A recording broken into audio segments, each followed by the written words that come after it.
He thought he was coming home to peace. A wealthy man stepping into his grand house earlier than expected. Never imagined the horror waiting behind his own doors. In the glow of his chandeliers, he didn't find love, loyalty, or respect. He found something far darker. His wife, the woman he trusted most, was caught humiliating an innocent girl, the black daughter of their maid. What he witnessed wasn't just betrayal of their marriage, but betrayal of humanity itself. And in that moment, one decision would change everything. Would he stay silent, or make an example the world would never forget? For years, Richard Wallace had built his empire from the ground up. From the outside, his life seemed untouchable. A sprawling mansion on the hill, expensive cars lining the driveway, and a reputation as one of the city's most successful entrepreneurs. To his neighbors, he was the picture of triumph. To his employees, he was the model of discipline and ambition. But behind all the wealth and prestige, Richard carried one belief that defined him more than any business deal: respect for every human being, no matter their race or background. It was this belief that set him apart in a world where quiet prejudices still lingered in every corner. He valued loyalty, treated his staff fairly, and took pride in ensuring that even those in the lowest positions under his roof felt seen and respected. For Richard, character mattered far more than social standing. His wife, Eleanor, however, carried a different outlook. Known for her charm in public, she often hid a colder, crueler side behind closed doors. While she played the role of the perfect hostess at dinners and galas, her disdain for those she considered beneath her simmered just beneath the surface. In Richard's absence, Eleanor had grown accustomed to ruling the household with an iron hand. And though their black maid, Grace, had served the family with quiet dignity for years, Eleanor's eyes always lingered with a harshness that went unnoticed or perhaps ignored by most. That night, when Richard returned home earlier than expected, he thought he was stepping back into the safety of his sanctuary. Instead, he was about to walk into the very moment that would shatter his illusions and force him to confront not just his wife's cruelty, but the deeper poison of racism hiding within his own home. Richard's footsteps echoed through the marble hallway as he dropped his briefcase by the door. It was unusual for him to be home this early. He had canceled a late meeting after an exhausting week, eager for a rare evening of quiet. He expected laughter from the living room, or perhaps the smell of dinner wafting in from the kitchen. Instead, he was greeted by silence, an unsettling kind that immediately pressed against his chest. Drawn by faint noises upstairs, he moved cautiously, each step heavier than the last. As he neared the guest wing, the sounds grew clearer, harsh words, sharp tones followed by muffled sobs. He froze at the doorway, and when he finally pushed it open, the sight before him twisted his stomach. Eleanor stood tall, her face hard and cold, towering over a trembling teenage girl. It was Grace's daughter, Naomi, who often came by after school to help her mother with small chores. Naomi's eyes were red, her small frame shaking as Eleanor's words cut into her like blades. Eleanor wasn't merely scolding. She was belittling, humiliating, spewing words laced with venom about Naomi's race, her worth, her very existence. Richard's heart hammered in disbelief. His elegant wife, the woman society praised for her grace, was tearing into a young girl with cruelty so raw it didn't seem human. Naomi clutched a book to her chest as though shielding herself from Eleanor's attacks, but the insults only grew sharper, louder, more demeaning. Richard had seen prejudice in boardrooms and behind closed doors of power, but never so naked, never so vile within his own home. Before he could process it, Eleanor snatched the book from Naomi's hands and tossed it across the room. The girl stumbled backward, her tears spilling freely now as Eleanor sneered with a satisfaction that chilled Richard's blood. He stepped forward, unable to stay hidden. The floor creaked beneath his shoe, and Eleanor spun around, startled, her mask of arrogance faltering for the briefest moment. "Richard," she said, her voice quick to soften, as though she could sweep away what he had just witnessed. But the damage was already done. His eyes had seen too much, and his silence could no longer protect her. Naomi, realizing she was no longer alone, backed into the corner, her eyes darting between Richard and Eleanor, unsure if she had any ally at all in this house of wealth and cruelty. The room was suffocating. Every second stretched into an eternity as Richard tried to find his voice. But Eleanor, regaining her composure, broke the silence with a chilling calmness. She dismissed Naomi with a wave of her hand, telling her to learn her place before storming out.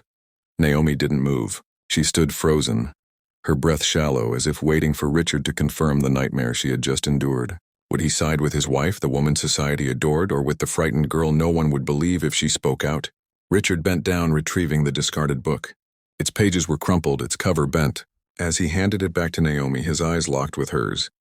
And in them he saw more than fear. He saw a lifetime of wounds inflicted not just by Eleanor, but by a world that treated her skin as a curse. And in that moment, something inside Richard broke. He could no longer pretend that wealth, status, or reputation excused silence. He knew this was bigger than his marriage, bigger than the walls of his mansion. This was about humanity itself. But the battle was only beginning. Confronting Eleanor would not be simple. She held influence in their social circle, and exposing her cruelty meant unraveling the perfect image they had built for years. Friends would turn, whispers would spread, business partners might question his judgment. The cost would be heavy. Yet as Richard glanced back at Naomi, still trembling, still clutching the book like it was her only protection, he understood the greater cost of doing nothing. Silence would make him complicit. Silence would mean betraying not just Naomi, but every value he claimed to stand for.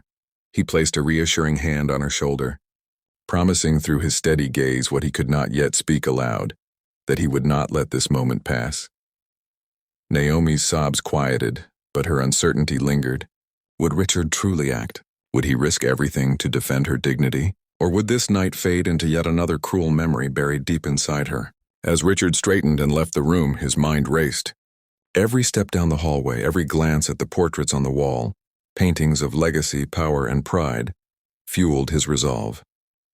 Tonight would mark a turning point, but how he chose to act would determine whether justice prevailed or whether racism would once again be swept under the rug of silence and comfort.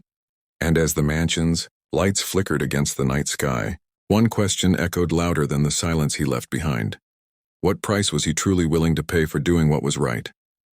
The dinner table that night was set as if nothing had happened. Silverware polished, candles flickering, crystal glasses filled with red wine. But beneath the surface of elegance, the air was heavy with unspoken tension. Eleanor carried herself with her usual grace, smiling faintly as though the earlier cruelty had never existed. To the outside world, she was still the perfect wife. To Richard, she was now a stranger. He studied her across the table, the way her hands moved, the way her lips curved in rehearsed poise. Each gesture sickened him, knowing the venom those same lips had unleashed on a child just hours before. Eleanor noticed his silence, and for a moment their eyes locked. Behind her polished exterior, Richard caught a flash of defiance, a silent dare for him to expose her. Then, Grace entered the dining room to clear a plate. Her hands trembled slightly, her eyes lowered. Richard's chest tightened as Eleanor's expression shifted, turning sharp and dismissive. With a wave of her hand, she barked an order, dripping with disdain. Treating Grace as though she were less than human, that was the breaking point. The sound of Richard's chair scraping the marble floor shattered the silence. He stood towering over the table, his voice cutting through the room like thunder. Every hidden truth, every injustice he had swallowed in silence erupted in that moment. He called out Eleanor, not just for humiliating Naomi, but for years of quiet cruelty she had inflicted under the protection of privilege and wealth. Eleanor's mask cracked. Her calm composure twisted into rage as she lashed back, accusing him of weakness, of betrayal, of choosing them over his own family. But Richard's voice did not waver. His words, sharp and resolute, echoed through the grand dining hall, exposing her racism in the very heart of the mansion they had built together. Grace froze in the corner, her breath caught, tears threatening to spill. For years she had endured Eleanor's disdain in silence, never daring to dream that someone might stand against it. And now, in this roaring confrontation, she saw it, justice breaking through the cracks of privilege. The tension spiraled, dishes rattling as Eleanor slammed her hands on the table, her fury unmasked for the first time. The perfect socialite was gone. In her place stood a woman consumed by hate. Richard didn't flinch. His decision was made. He would no longer protect her reputation. He would no longer shield her cruelty from the world. And as his final words cut through the room, Eleanor's face paled. The empire of silence she had thrived in The night ended not with dessert, but with a vow that would shatter their lives forever. The days that followed shook the Wallace estate to its core.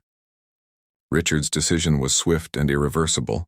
He filed for separation, exposed Eleanor's cruelty to their inner circle, and made it clear that silence was no longer an option. The same community that once praised Eleanor's elegance now recoiled as her true face was revealed. Her social power crumbled overnight, while Richard stood firm, refusing to let reputation outweigh humanity. For Grace and Naomi, the change was profound. No apology could erase the wounds inflicted, but for the first time they felt seen and defended in a house where their voices had been silenced for too long. Naomi, once trembling in the corner of that grand room, now carried herself with a quiet strength. She had witnessed a man of power choosing dignity over comfort, justice over silence. That moment would follow her for the rest of her life, and for Richard the incident redefined everything. Wealth, business, prestige, none of it mattered if it came at the cost of ignoring cruelty. He realized that racism doesn't always roar in public squares. Sometimes it whispers behind closed doors, protected by silence. And every time someone looks away, it grows stronger. This story isn't just about one man and his broken marriage. It's about the everyday choices each of us faces. Do we turn away when injustice hides in plain sight? Or do we risk comfort to stand up for what is right? Because the truth is, silence is never neutral. It always favors the oppressor. So I leave you with this question. If faced with cruelty disguised as normalcy, would you have the courage to break the silence,